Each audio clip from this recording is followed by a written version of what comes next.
maama wa Chosen Becky afudde. Kitalo nnyo, kitalo ddala. Wenkoledde story eno nga waakayita eddakiika nga 20 oluvannyuma lwa Chosen Becky okuvaayo official ku Facebook page ye n'ateekayo obubaka obubika maama we.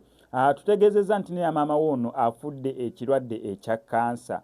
Neera nga tukimanyi bulungi nti Chosen Becky simanyi naye tannakomawo okusinziira ku recent posts n'ebisigadde.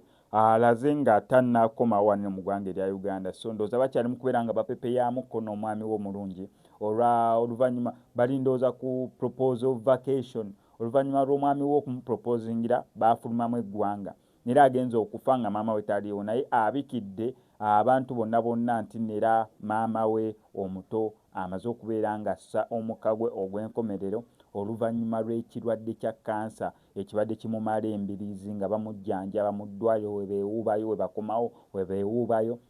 Mukama Katonda waati wasazeewo okubeera nga amujjulula. Updates zonna ngenda beera nga nzikuwa na buli kimu we kigenda okubeera nga kigenda mu maaso. Gwe kyonna okukola subscribinga nyiga notification bell ebisigadde obitulekere. Still nkujjukiza wano ku SMX Media nti tutambula ne bannaffe aba Legit Shots. Omuyimbi yenna ng'oli eyo oyagala okukolera oluyimba lwa video, oyagala okukolera visualizer oba oyagala okurecordinga oluyimba mu studio naye weguba ngwe mulundi gwo ogusooka babukubi ku ennamba y'aba Legit Shots ebisigadde obibalekere.